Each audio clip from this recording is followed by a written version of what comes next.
മക്കളെ, ഇന്ന് നമ്മൾ റെയിൻ ബസേര എന്ന യാത്രാവൃത്തിലെ ലേഖകൻ മിത്രത്തിന് എഴുതുന്ന കത്താണ് നോക്കാൻ പോകുന്നത്. സ്ഥാൻ താരിഖ് എഴുതണം. സ്ഥാൻ എഴുതുക, താരിഖ്. प्रिय मित्र नमस्ते।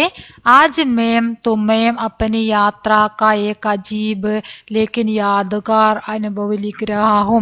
ഇന്ന് ഞാൻ എൻ്റെ യാത്രയുടെ വിചിത്രവും എന്നും ഓർമ്മ നിൽക്കുന്നതുമായിട്ടുള്ള എൻ്റെ മനസ്സിൽ ഓർമ്മ നിൽക്കുന്ന ഒരു അനുഭവത്തിനെ കുറിച്ച് എഴുതുകയാണ്. കൽ രാത്ത് ഹം ഏക് ഗാവ് കെ മന്ദിർ മേ ടെഹരേ. ഇന്നലെ രാത്രി ഞങ്ങൾ ഒരു ഗ്രാമത്തിലുള്ള അമ്പലത്തിൽ താമസിക്കുകയായിരുന്നു. ആദി രാത്ത് കോ ഏക് പാഗലാത്മിയായ അർദ്ധരാത്രിയായപ്പോൾ ഒരു ഭ്രാന്തനായ വ്യക്തി വന്നു. ഔർ ഹമേ ബഹുത് ഡരാനെ ലഗ. അയാൾ ഞങ്ങളെ വളരെയധികം ഭയപ്പെടുത്താൻ തുടങ്ങി.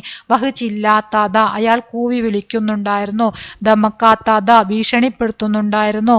ആർ അപ്പനെ ആപ്കോ CID ഇൻസ്പെക്ടർ കഹ്രഹാദ. സ്വയം CID ഇൻസ്പെക്ടർ ആണെന്ന് പറയുന്നുണ്ടായിരുന്നു. ഹം ദോനോ ബഹുത് ഡർ ഗയെ. ഞങ്ങൾ രണ്ടുപേരും വളരെയധികം ഭയന്നു. ലേക്കിൻ ബാദ് മേ ഉസ്കാ വ്യവഹാർ ബദൽ ഗയ. പക്ഷെ അതിനുശേഷം അയാളുടെ സ്വഭാവം മാറി. ഉസ്നെ മേരാ പിട്ടു ഗോല. അയാൾ എൻ്റെ പെട്ടി തുറന്നു. കിതാബേം ദേക്കി. പുസ്തകങ്ങൾ നോക്കി. ആർ ജബ് ഉസേ പതാ ചലാ കി മേൻ ശിക്ഷക് ഹൂം തോ വഹ് ശാന്ത് ഹോ ഗയ. പക്ഷെ എപ്പോഴാണോ അയാൾ ഞാനൊരു അധ്യാപകനാണ് എന്ന് മനസ്സിലാക്കിയത്, അപ്പോൾ അയാളുടെ സ്വഭാവം ശാന്തമായി. ഉസ്നെ മേരെ പയർ ദബായെ. അയാൾ എൻ്റെ കാലുകൾ തടവുകയും മേരി മുട്ടി മേം 20 പൈസേ കാ ഏക് സിക്ക രഖ് ദിയ. എൻ്റെ കയ്യിൽ 20 പൈസയുടെ ഒരു നാണയം വെക്കുകയും ചെയ്തു. സുബഹ് വഹ് ഫിർ മില. രാവിലെ ആയപ്പോൾ വീണ്ടും അദ്ദേഹത്തെ കണ്ടു.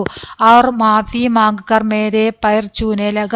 മാപ്പ് അപേക്ഷിച്ചുകൊണ്ട് എൻ്റെ കാലുകൾ തൊടാൻ തുടങ്ങി. മുജേ ഉസ്സേ കോയി ഗുസ്സ നഹി രഹ. എനിക്ക് അയാളോട് യാതൊരു ദേഷ്യവും ഉണ്ടായിരുന്നില്ല. ക്യോങ്കി വഹ് ദിൽ സേ ബുരാ നഹി ഥാ. എന്തുകൊണ്ടെന്നാൽ അയാൾ യഥാർത്ഥത്തിൽ ഒരു ചീത്ത വ്യക്തിയായിരുന്നില്ല. ബസ് ബീമാർദ. കേവലം അയാൾക്ക് രോഗമായിരുന്നു.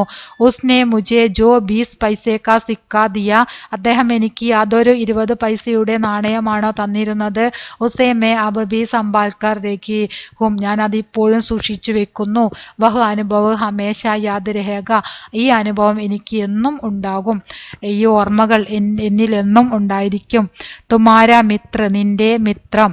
ഹസ്താക്ഷർ നാം. സേവാമേ നാം പദ. കത്തിൻ്റെ ഫോർമാറ്റ് എഴുതുക. പിന്നെ അതിലുള്ള ആ ചോദ്യത്തിനനുസരിച്ചിട്ട് നമ്മൾ ആ പാഠത്തിൽ പഠിച്ചിട്ടുള്ള കാര്യങ്ങൾ വെച്ചിട്ട് അതിനുള്ള ഒരു കത്തിന് വേണ്ട മാറ്റർ തയ്യാറാക്കുക. ഓക്കെ.